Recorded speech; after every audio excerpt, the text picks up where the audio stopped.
coalition of British lawyers of Igbo extraction has vowed to drag the Kenyan government to the International Criminal Court (ICC) for detaining Nnamdi Kanu, a British citizen, and subsequently handing him over to the Nigerian government.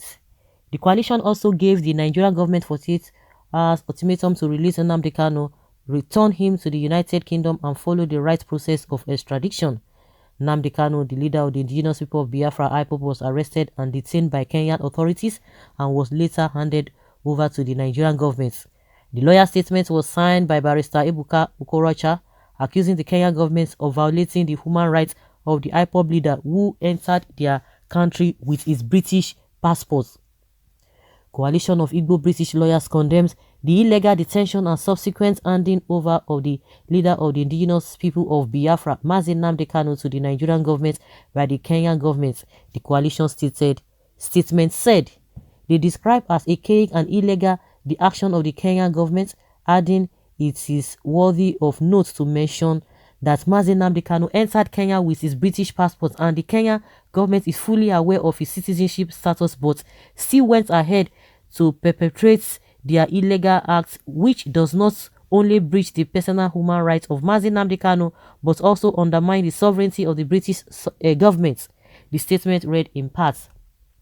The coalition warned that the failure of the Nigerian government to free Kanu and return him to the UK will be seen as a declaration of war not just on the IPOB leader and his group but the entire Igbos.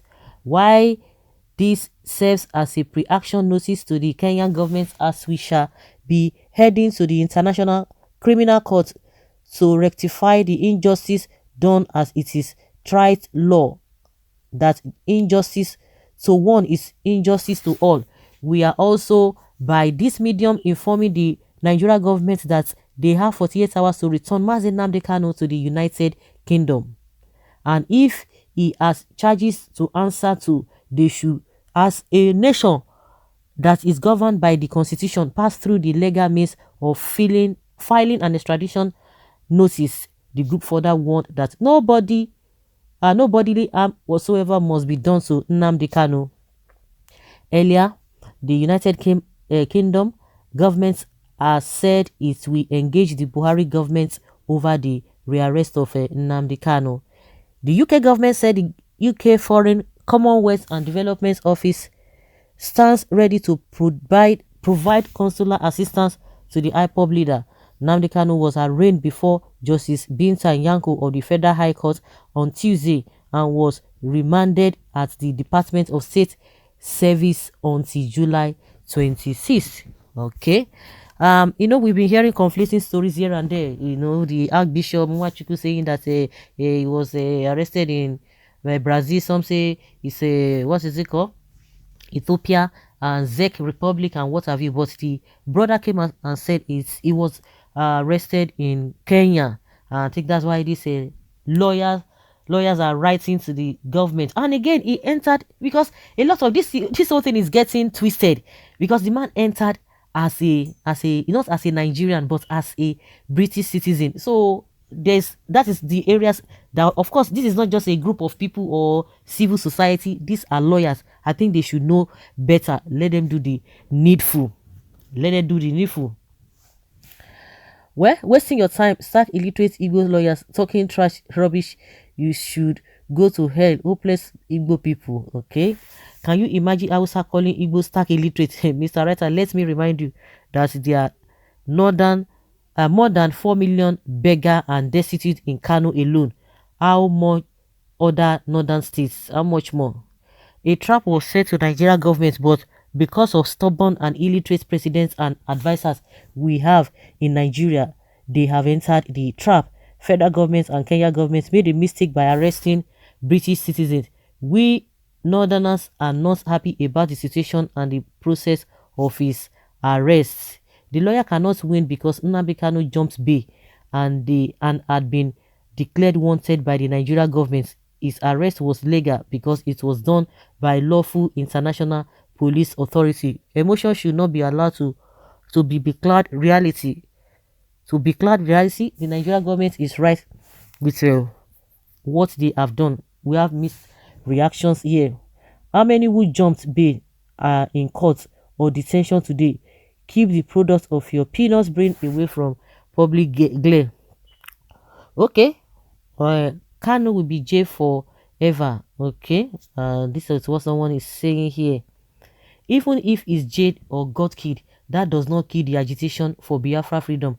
The vision and aspiration is already in the blood of the Biafran and indigenous people of Igbos. Kanu is just one out of millions. Huge battle on the way. Nigeria government might have stepped on the trap of a Nnamdi Kanu, who is not ready, who is not a greedy fellow then, or is greediness a private property to the north? You people should be reasonable for once. It means Nnamdi Kanu was kidnapped by the Kenya and Nigerian governments. I can never be a supporter of Nnamdi Kanu, but I will never support the infringement on his fundamental rights. Our country is going lower and lower every day. The British government have to save the situation while the Nigerian government go through the normal process of extraditing Nnamdi Kanu to face his music, period. Okay? Kenya and Nigeria are African countries. They cannot allow nations like a UK to bring nonsense into their countries. And you always go there to beg. It has gotten to that level now. Tomorrow now you begin to say, oh, we need your help, we need your this, and okay, UK now you called useless. I don't know. Well, a less useless nation like UK prove to the whole world for once that their passports and citizenship means nothing. This is very interesting drama.